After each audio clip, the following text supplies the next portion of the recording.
여러분, 사람은 왜 같은 실수를 반복하면서도 자신이 반복하고 있다는 사실을 잘 보지 못할까요? 참 이상합니다. 우리는 누군가의 말투가 거칠어진 것은 금방 알아차립니다. 누군가 약속을 어긴 것도 오래 기억합니다. 누군가 나에게 상처 준 한마디는 몇 년이 지나도 선명하게 떠올립니다. 그런데 정작 내가 누군가에게 던진 차가운 말, 내가 피하려고만 했던 책임, 내가 자존심 때문에 인정하지 못했던 잘못은 이상할 만큼 흐릿하게 느껴집니다. 어쩌면 인간에게 가장 큰 어리석음은 실수를 하는 것이 아닐지도 모릅니다. 실수는 누구나 합니다. 화가 나서 말을 잘못할 수도 있고, 두려움 때문에 도망칠 수도 있고, 사랑한다는 이름으로 상대를 묶어두려 할 수도 있습니다. 문제는 실수 그 자체보다 그 실수를 끝까지 보지 않으려는 마음입니다. 불교에서 말하는 어리석음은 단순히 지식이 부족하다는 뜻이 아닙니다. 글을 많이 읽지 못한 사람이 어리석은 것이 아니고 세상 경험이 적은 사람이 반드시 어리석은 것도 아닙니다. 진짜 어리석음은 자기 마음이 어디로 기울고 있는지 보지 못하는 것입니다. 화가 일어나도 나는 정당해 라고만 여기고, 집착이 일어나도 나는 사랑해서 그래 라고만 말하고, 욕심이 일어나도 나는 가족을 위해서야 라고 포장할 때 그 마음은 점점 자기 자신을 속이게 됩니다. 많은 사람이 참회라는 말을 무겁게 생각합니다. 마치 자신을 심판대 위에 세우고 나는 나쁜 사람이라고 몰아붙이는 일처럼 여깁니다. 그러나 불교적 의미에서 잘못을 돌아본다는 것은 자신을 미워하라는 뜻이 아닙니다. 오히려 자신을 더 깊이 이해하라는 뜻에 가깝습니다. 내가 왜 그 말을 했는지, 왜 그렇게 붙잡았는지, 왜 인정하지 못했는지, 그 마음의 뿌리를 조용히 비추어 보는 것입니다. 자기 잘못을 인정하는 사람은 약한 사람이 아닙니다. 오히려 그 사람은 마음의 문 앞에 서서 도망치지 않는 사람입니다. 진짜 강한 사람은 늘 이기는 사람이 아니라 자신이 틀렸을 때 멈출 수 있는 사람입니다. 그리고 진짜 지혜로운 사람은 남을 고치는 데만 힘을 쓰는 사람이 아니라 자기 마음 안에서 고쳐야 할 것을 먼저 발견하는 사람입니다. 오늘 우리는 사람의 가장 큰 잘못은 자신의 잘못을 모르는 데 있다는 주제를 함께 들여다보려 합니다. 또 전통적으로 전해지는 불교의 지혜를 바탕으로 잘못을 고치는 마음의 길을 천천히 살펴보려 합니다. 여기서 말하는 10가지 규칙은 누군가를 벌주기 위한 규칙이 아닙니다. 삶을 다시 맑게 보기 위한 등불 같은 것입니다. 첫째는 멈추어 보는 마음입니다. 둘째는 변명보다 사실을 보는 마음입니다. 셋째는 남 탓을 하기 전에 내 몫을 살피는 마음입니다. 넷째는 부끄러움을 벌이 아니라 깨어남으로 받아들이는 마음입니다. 다섯째는 같은 잘못을 반복하지 않도록 작은 행동을 바꾸는 마음입니다. 그리고 그 뒤에 이어지는 길들은 더욱 깊습니다. 사과할 줄 아는 마음, 책임질 줄 아는 마음, 다시 배울 줄 아는 마음, 남의 아픔을 헤아리는 마음, 마지막으로 자신을 미워하지 않으면서도 자신을 속이지 않는 마음입니다. 하지만 오늘 이 이야기를 규칙처럼 딱딱하게 외우지는 않으려 합니다. 마음은 명령으로 바뀌지 않습니다. 마음은 자신이 왜 아팠는지, 왜 고집을 부렸는지, 왜 두려웠는지를 이해할 때 조금씩 부드러워집니다. 그래서 오늘 우리는 3가지 이야기를 지나가 보겠습니다. 첫 번째 이야기는 불교 전통에서 자주 언급되는 한 인물의 이야기입니다. 큰 잘못을 저질렀지만 멈추는 순간 새로운 길이 열릴 수 있음을 보여줍니다. 두 번째 이야기는 현대의 한 가정과 직장에서 볼 수 있는 아주 평범한 사람의 이야기입니다. 겉으로는 책임감 있어 보이지만 속으로는 자기 잘못을 인정하지 못해 관계를 조금씩 무너뜨리는 사람의 이야기입니다. 세 번째 이야기는 더 깊은 불교적 비유를 통해 왜 사람은 자기 안의 화살을 보지 못하고 바깥만 원망하는지를 살펴보게 해줄 것입니다. 여러분, 오늘 이 법문은 누군가를 탓하기 위한 시간이 아닙니다. 나를 괴롭히기 위한 시간도 아닙니다. 다만 조용히 마음속에 등불 하나를 켜보는 시간입니다. 혹시 내가 오래 붙잡고 있던 억울함 속에 내가 보지 못한 작은 잘못은 없었는지, 혹시 내가 사랑이라고 믿었던 말 속에 상대를 내 뜻대로 움직이고 싶은 마음은 없었는지, 혹시 내가 어쩔 수 없었다고 말했던 순간에 사실은 인정하기 싫었던 두려움이 숨어있지는 않았는지, 이 질문을 두려워하지 않아도 됩니다.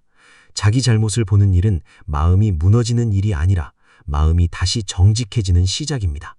그리고 정직한 마음 위에서만 진짜 평안은 조금씩 자라납니다. 전통 불교 이야기 가운데 앙굴리말라라는 인물이 자주 언급됩니다. 이 이야기를 우리는 신비한 전설처럼만 볼 필요는 없습니다. 오히려 한 사람이 얼마나 깊이 잘못된 길로 들어갈 수 있는지, 그리고 그 길 위에서도 어느 순간 멈출 수 있다면 마음의 방향이 달라질 수 있다는 가르침으로 바라볼 수 있습니다. 앙굴리말라는 본래 태어날 때부터 악한 사람이었다고만 단순히 말하기 어렵습니다. 전해지는 이야기 속에서 그는 한때 스승에게 배우던 사람이었고 누구보다 인정받고 싶어 했던 제자였습니다. 그러나 사람의 마음은 참 미묘합니다. 인정받고 싶은 마음이 지나치면 남과 비교하게 되고, 비교가 깊어지면 시기와 두려움이 생기며, 두려움은 때로 판단을 흐리게 합니다. 잘못된 가르침과 삐뚤어진 믿음이 마음을 덮으면 사람은 자신이 어디로 가고 있는지조차 보지 못하게 됩니다. 그는 결국 많은 사람을 두렵게 하는 존재가 되었습니다. 사람들은 그의 이름만 들어도 길을 피했고, 마을의 문은 일찍 닫혔으며 어머니들은 아이들을 품에 끌어안았습니다. 누군가에겐 그는 괴물처럼 보였을 것입니다. 그러나 불교의 시선은 늘 조금 더 깊은 곳을 봅니다. 한 사람의 행동은 분명 책임져야 하지만 그 사람의 마음이 어떻게 어둠에 삼켜졌는지도 함께 봅니다. 죄를 가볍게 여기자는 뜻이 아닙니다. 악한 행동을 미화하자는 뜻도 아닙니다. 다만 잘못을 고치는 길은 너는 끝났다 라는 낙인에서 시작되지 않고 지금이라도 멈출 수 있는가? 라는 질문에서 시작된다는 뜻입니다. 어느 날 앙굴리말라는 길 위에서 부처님을 만났다고 전해집니다. 그는 달렸지만 부처님을 따라잡을 수 없었습니다. 이상한 일이었습니다. 부처님은 천천히 걷고 계신 듯 보였는데 아무리 쫓아가도 가까워지지 않았습니다. 마침내 그는 소리쳤습니다. 멈추십시오. 그러자 부처님은 조용히 말씀하셨다고 전해집니다. 나는 이미 멈추었으니 이제 그대가 멈추어라. 이 말은 단순히 발걸음을 멈추라는 뜻이 아니었습니다. 마음의 폭주를 멈추라는 뜻이었습니다. 분노를 멈추고 집착을 멈추고 잘못된 믿음에 끌려가는 삶을 멈추라는 뜻이었습니다. 앙굴리말라가 정말로 흔들린 것은 그 순간이었을지 모릅니다. 누군가 그를 두려워하거나 미워한 것이 아니라 그의 마음속 가장 깊은 어둠을 조용히 비추어 주었기 때문입니다. 여러분, 사람은 누구나 어느 정도는 자기 마음속에 앙굴리말라를 가지고 있습니다. 물론 우리가 그와 같은 극단적인 잘못을 한다는 뜻은 아닙니다. 그러나 화가 나면 말을 거칠게 던지고 상처받으면 상대를 벌주고 싶어하며 자존심이 다치면 끝까지 내가 맞다고 우기려는 마음은 누구에게나 있습니다. 문제는 그 순간 우리가 멈추지 못한다는 데 있습니다. 많은 사람은 잘못을 저지른 뒤에도 바로 알아차리지 못합니다. 오히려 마음속에서 변호사가 일어납니다. 내가 그렇게 말한 데에는 이유가 있어. 그 사람이 먼저 나를 무시했어. 나는 가족을 위해서 그런 거야. 내가 참은 게 얼마나 많은데 이 정도 말도 못해? 이렇게 마음은 스스로를 보호하려고 많은 말을 만들어냅니다. 그런데 그 말들이 오래 쌓이면 진실을 덮는 벽이 됩니다. 앙굴리말라의 이야기가 우리에게 주는 첫 번째 가르침은 잘못을 고치는 길은 자신을 미워하는 데서 시작하지 않고 멈춘 데서 시작된다는 것입니다. 화가 난 상태에서 바로 말하지 않는 것, 억울함이 올라올 때 곧장 누군가를 비난하지 않는 것, 내가 옳다는 생각이 너무 강할 때 잠시 숨을 고르는 것, 이것이 작은 멈춤입니다. 그리고 그 작은 멈춤 안에서 우리는 처음으로 볼 수 있습니다. 아, 지금 내 마음은 진실을 말하고 있는 것이 아니라 상처를 방어하고 있구나. 지금 나는 사랑을 표현하는 것이 아니라 상대를 내 뜻대로 움직이고 싶어 하는구나. 잘못을 인정한다는 것은 과거를 없애는 일이 아닙니다. 이미 한 말은 사라지지 않고 이미 준 상처도 쉽게 없어지지 않습니다. 그러나 인정하지 않는 마음은 상처를 계속 키우고, 인정하는 마음은 적어도 더 이상 같은 칼을 휘두르지 않게 합니다. 이것이 참회의 시작입니다. 참회는 나는 못난 사람이다 라고 주저앉는 일이 아니라 나는 이 길을 더 가면 안 되겠다 하고 방향을 바꾸는 일입니다. 그러니 여러분, 오늘 마음속에 오래된 후회가 떠오른다면 너무 두려워하지 마십시오. 후회가 올라온다는 것은 아직 마음이 완전히 굳지 않았다는 뜻일 수도 있습니다. 부끄러움이 느껴진다는 것은 아직 선한 감각이 살아있다는 뜻일 수도 있습니다. 다만 그 부끄러움을 자기 혐오로 만들지 말고 알아차림으로 바꾸어야 합니다. 내가 틀릴 수 있다. 이 한마디를 마음속에서 진심으로 말할 수 있을 때 사람은 비로소 조금씩 부드러워집니다. 하지만 인간의 잘못은 언제나 큰 사건 속에서만 드러나는 것이 아닙니다. 오히려 더 자주 아주 평범한 가정의 식탁에서, 직장의 작은 대화에서, 밤늦은 문자 한 줄에서 드러납니다. 다음 이야기는 우리 주변에서 흔히 볼 수 있는 한 사람의 이야기입니다. 겉으로는 누구보다 성실하고 책임감 있어 보였지만 자기 마음의 그림자를 보지 못해 사랑하는 사람들을 서서히 지치게 만든 사람의 이야기입니다. 서울 외곽의 한 아파트에 사는 중년 남자가 있었습니다. 이름을 굳이 붙이자면 우리는 그를 민수 씨라고 불러도 좋겠습니다. 민수 씨는 누가 보아도 성실한 사람이었습니다. 회사에서는 늦게까지 남아 일을 했고 집에서는 늘 가족을 위해 산다고 말했습니다. 부모님 병원비를 챙기고 아내에게 생활비를 빠뜨리지 않았으며 대학에 다니는 딸에게도 아빠는 너만 잘 되면 된다고 자주 말했습니다. 그런데 이상하게도 그의 집에는 따뜻함보다 긴장이 더 많았습니다. 저녁 식탁에 반찬이 차려져 있어도 가족들은 말을 고르듯 조심했습니다. 딸이 전공을 바꾸고 싶다고 말하면 민수 씨의 젓가락이 잠시 멈추었습니다. 아내가 당신도 너무 무리하지 말고 쉬어 라고 말하면 그는 웃지 않고 대답했습니다. 내가 쉬면 이 집은 누가 책임져?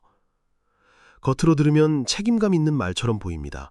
그러나 그 말 뒤에는 보이지 않는 원망이 숨어 있었습니다. 나는 이렇게 희생하는데 왜 너희는 내 마음을 몰라주느냐? 내가 버티고 있으니 너희가 편한 것 아니냐? 내가 옳은 길을 알고 있으니 너희는 내 말을 따라야 한다.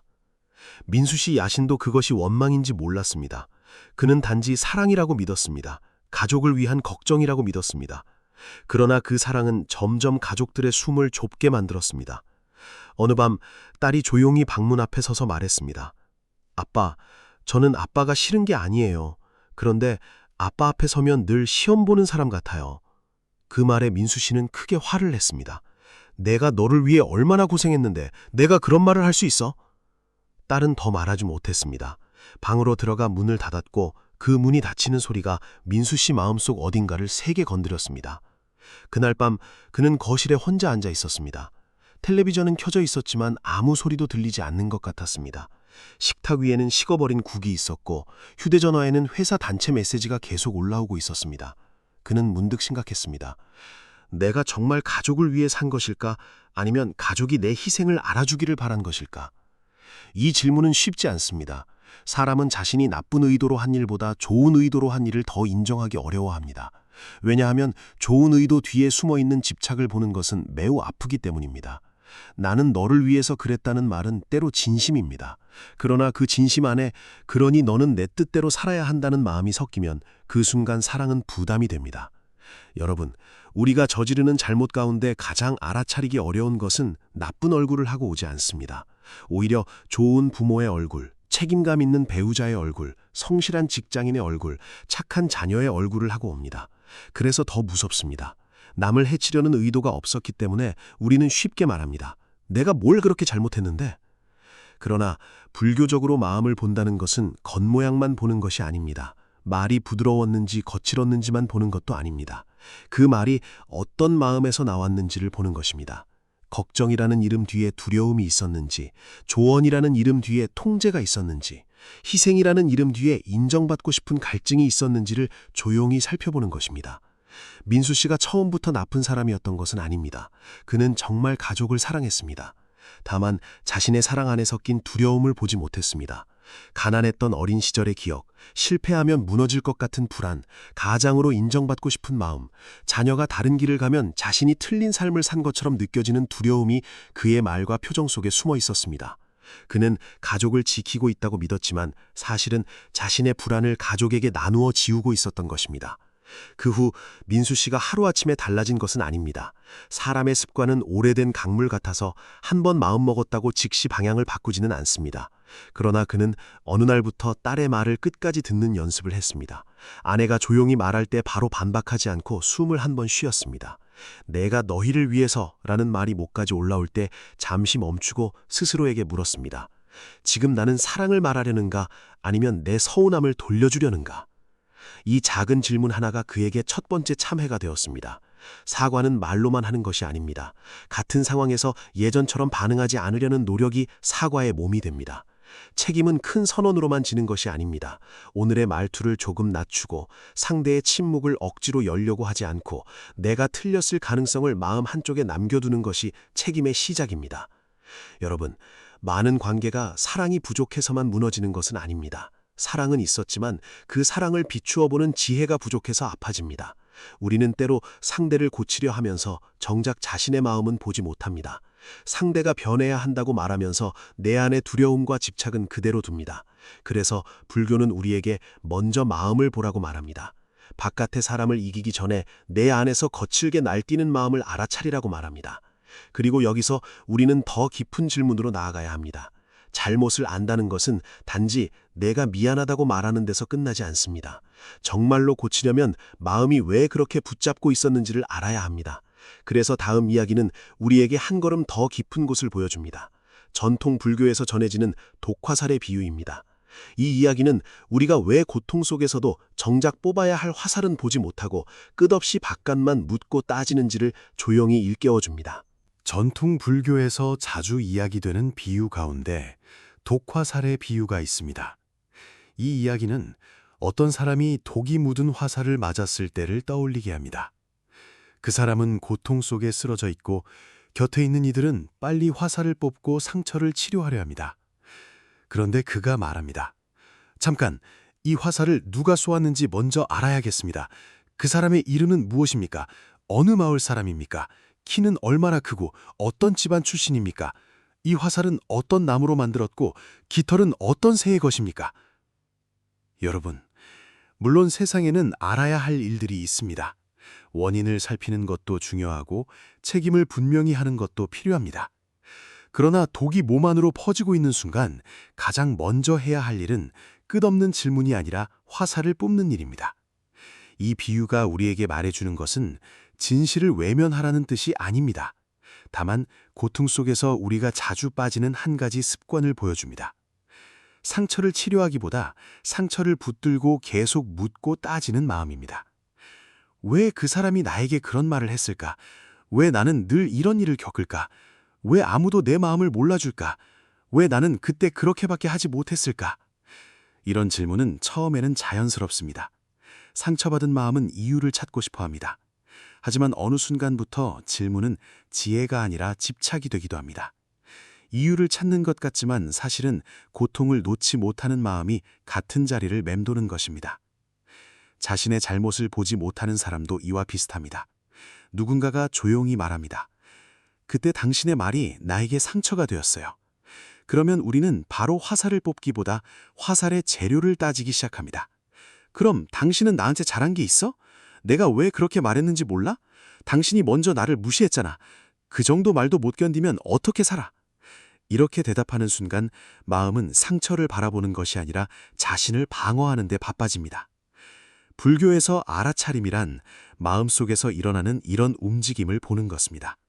내가 지금 사실을 보고 있는지 아니면 체면을 지키고 있는지, 내가 지금 대화를 하고 있는지 아니면 이기려고 하고 있는지, 내가 정말 억울한 것인지 아니면 잘못을 인정하는 부끄러움이 두려운 것인지. 이 질문은 날카롭지만 마음을 공격하기 위한 질문이 아닙니다. 오히려 마음이 더 이상 자신을 속이지 않도록 도와주는 질문입니다. 여러분, 잘못을 고치는 10가지 길 가운데 아주 중요한 한 가지가 바로 이것입니다. 변명보다 먼저 고통을 보아야 합니다. 상대가 느낀 아픔을 먼저 보아야 하고 내 마음속에서 올라오는 방어를 먼저 보아야 합니다. 참회란 반드시 모든 책임을 혼자 떠안는다는 뜻이 아닙니다. 그러나 적어도 내가 만든 아픔이 있다면 그것을 지우려고 서두르지 않는 태도입니다. 내가 그럴 의도는 아니었어 라는 말보다 먼저 그 말이 당신에게 아팠구나 하고 멈추어 보는 마음입니다. 어떤 사람은 이렇게 묻습니다. 그럼 늘 내가 잘못했다고 해야 합니까? 아닙니다. 불교의 지혜는 자신을 짓밟으라는 가르침이 아닙니다. 자기 존중을 버리고 무조건 참으라는 뜻도 아닙니다. 다만 내 몫을 보지 않으면서 평안을 얻을 수는 없다는 뜻입니다.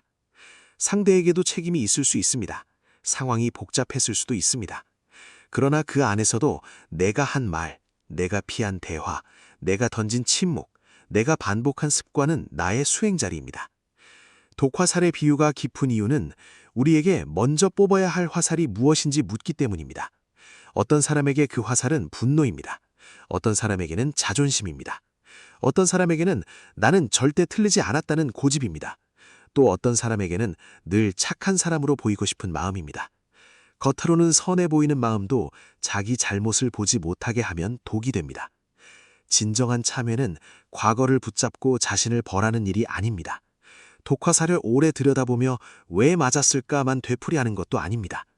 참회는 지금 내 안에 박힌 화살을 알아차리고 더 깊이 박히기 전에 조심스럽게 뽑는 일입니다. 그 과정은 아플 수 있습니다. 인정하는 순간 얼굴이 뜨거워지고 마음이 작아지는 것처럼 느껴질 수 있습니다.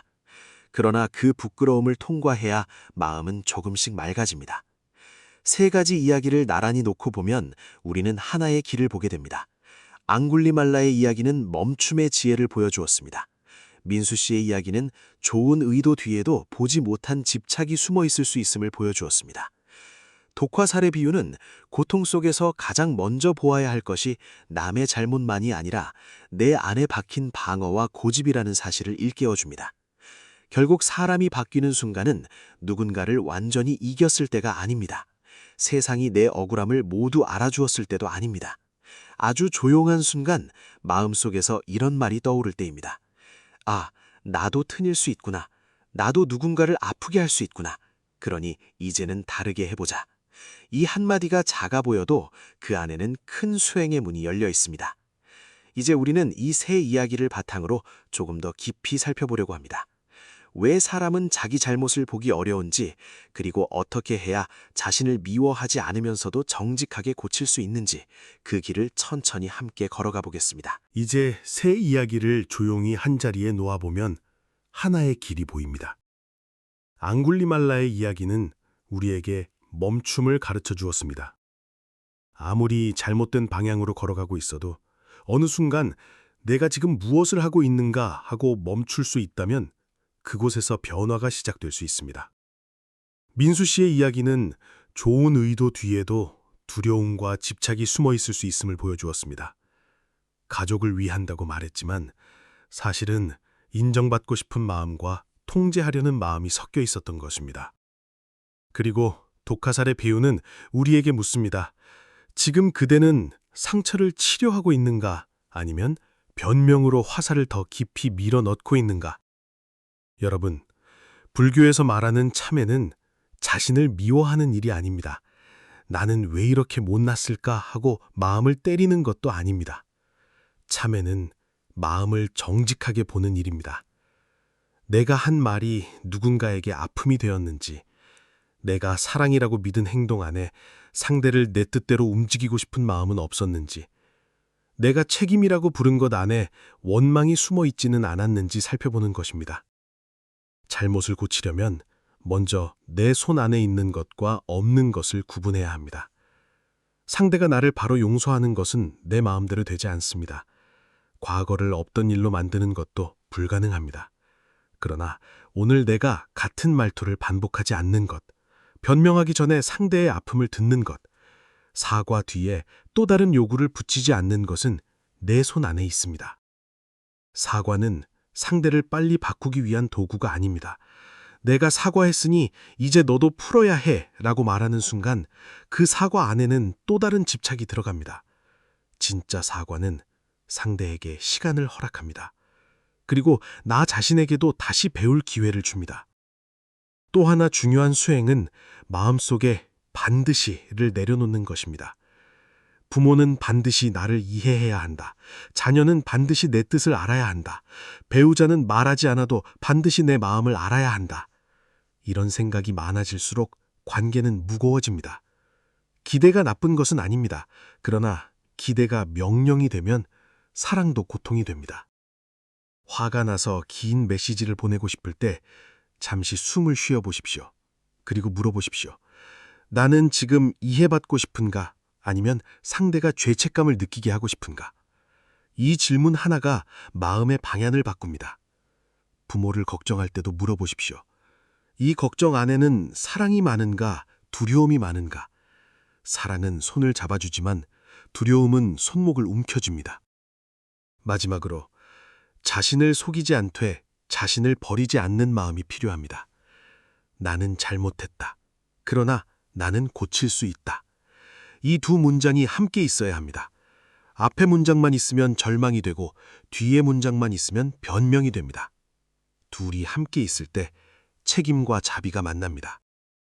이렇게 조금씩 실천하다 보면 내려놓음은 사랑을 사라지게 하지 않습니다. 오히려 사랑을 덜 무겁게 만들고 덜 요구하게 만들며 서로를 덜 아프게 합니다. 사랑이 가벼워질 때 마음에도 비로소 평안이 머물 자리가 생깁니다. 오늘 우리는 함께 세 개의 이야기를 지나왔습니다. 한 사람은 너무 멀리 잘못된 길을 걸어갔지만 어느 순간 멈춤으로써 새로운 방향을 보았습니다. 또 한 사람은 가족을 사랑한다고 믿었지만 그 사랑 안에 숨어있던 두려움과 통제를 뒤늦게 알아차렸습니다. 그리고 독화살의 디유는 우리에게 물었습니다. 지금 그대는 상처를 치료하고 있는가, 아니면 상처를 붙잡고 끝없이 변명하고 있는가? 여러분, 이 세 이야기는 서로 다른 이야기처럼 보이지만 사실 한 곳을 가리키고 있습니다. 사람의 가장 큰 잘못은 넘어지는 데 있지 않습니다. 넘어지고도 넘어진 줄 모르는 데 있습니다. 누군가를 아프게 하고도 나는 그럴 의도가 없었다고만 말하는 데 있습니다. 관계가 무너지고 있는데도 나는 할 만큼 했다고만 붙잡는 데 있습니다. 마음속에 분노와 두려움이 가득한데도 그것을 정의감, 사랑, 책임감이라는 이름으로 감싸는 데 있습니다. 그러나 오늘의 이야기는 우리를 꾸짖기 위한 이야기가 아닙니다.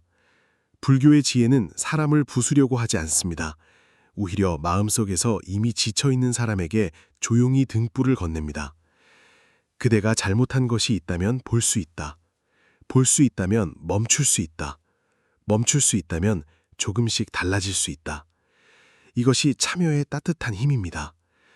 잘못을 인정한다는 것은 자신을 나쁜 사람으로 낙인 찍는 일이 아닙니다. 그것은 자기 마음과 다시 정직해지는 일입니다. 내가 왜 그렇게 말했는지, 왜 그토록 인정받고 싶었는지, 왜 누군가를 놓아주지 못했는지, 왜 사과보다 변명을 먼저 꺼냈는지를 조용히 바라보는 일입니다.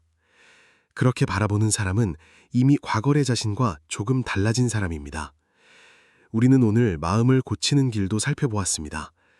먼저 멈추는 것, 변명보다 사실을 보는 것, 남 탓을 하기 전에 내 몫을 살피는 것, 부끄러움을 벌이 아니라 깨어남으로 받아들이는 것, 그리고 작은 행동부터 바꾸는 것, 또한 사과할 줄 아는 것, 책임질 줄 아는 것, 다시 배울 줄 아는 것, 남의 아픔을 헤아리는 것, 마지막으로 자신을 미워하지 않으면서도 자신을 속이지 않는 것, 이 모든 길은 결국 하나의 문으로 이어집니다. 바로 깨어있는 마음입니다. 깨어있는 마음은 거창한 것이 아닙니다. 화가 날 때 바로 소리치지 않고 숨을 한 번 쉬는 것입니다. 상대가 아프다고 말할 때 나도 힘들었다고 맞서기 전에 그 말이 당신에게 아팠구나 하고 들어보는 것입니다. 자녀에게 조언하고 싶을 때 내 두려움을 사랑으로 포장하고 있지는 않은지 살펴보는 것입니다. 배우자나 부모, 형제, 친구에게 서운함이 올라올 때 내가 정말 대화를 원하는지 아니면 상대가 죄책감을 느끼길 원하는지 묻는 것입니다. 이 작은 순간들이 인생을 바꾼다고 말하면 너무 크게 들릴지도 모릅니다. 그러나 삶은 결국 이런 작은 순간들의 방향으로 흘러갑니다. 하루에 한 번 덜 날카로운 말을 하고 하루에 한 번 더 깊이 듣고 하루에 한 번 내 잘못을 인정하는 사람은 천천히 다른 사람이 되어갑니다. 마치 흐린 물이 가만히 놓이면 조금씩 맑아지듯이 마음도 억지로 흔들지 않고 정직하게 바라보면 조금씩 가라앉습니다. 여러분, 혹시 지금 떠오르는 사람이 있습니까? 내가 상처를 준 사람, 아직 사과하지 못한 사람, 혹은 나도 모르게 내 기대와 두려움으로 붙잡았던 사람. 오늘 이 순간 바로 큰일을 해야 한다고 생각하지 않아도 됩니다. 모든 관계가 즉시 회복되어야 한다고 조급해하지 않아도 됩니다. 다만 마음속으로 조용히 인정해 보십시오. 내가 보지 못한 부분이 있었구나. 내가 틀릴 수 있었구나. 이제는 조금 다르게 해보고 싶다. 그 한마디면 충분히 시작입니다. 오래 움켜진 손은 한 번에 활짝 펴지지 않습니다. 오래 굳은 말투도 하루아침에 부드러워지지 않습니다. 오래된 상처도 한 번의 사과로 모두 사라지지 않습니다. 그러나 손이 굳었다는 것을 아는 순간 우리는 조금씩 힘을 뺄 수 있습니다. 말투가 거칠었다는 것을 아는 순간 다음 말은 조금 낮출 수 있습니다. 상처가 남아있다는 것을 인정하는 순간 우리는 더 이상 모른 척하며 그 위를 밟고 지나가지 않을 수 있습니다. 부처님의 가르침은 우리에게 완벽한 사람이 되라고 요구하지 않습니다. 다만 깨어있으라고 말합니다. 실수하지 않는 사람이 되기보다 실수했을 때 알아차리는 사람이 되라고 말합니다. 상처받지 않는 사람이 되기보다 상처를 남에게 되돌려주지 않는 사람이 되라고 말합니다. 그리고 잘못한 자신을 미워하는 대신 그 잘못을 다시 반복하지 않도록 마음을 돌보라고 말합니다. 오늘 이 법문이 여러분의 마음에 작은 고요함으로 남았으면 좋겠습니다. 누군가를 떠올리며 미안함이 올라온다면 그 마음을 너무 밀어내지 마십시오.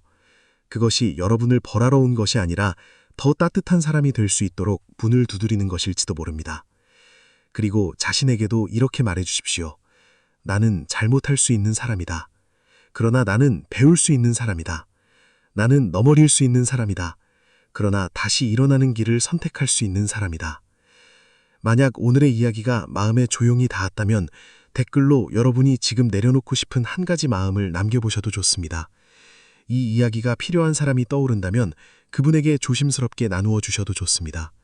그리고 앞으로도 이렇게 삶과 마음을 함께 바라보는 법문을 듣고 싶다면 좋아요와 구독, 알림 설정으로 함께 해주십시오.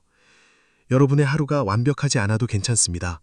다만 오늘보다 조금 더 정직하고 조금 더 부드럽고 조금 더 깨어있는 마음으로 걸어가시길 바랍니다.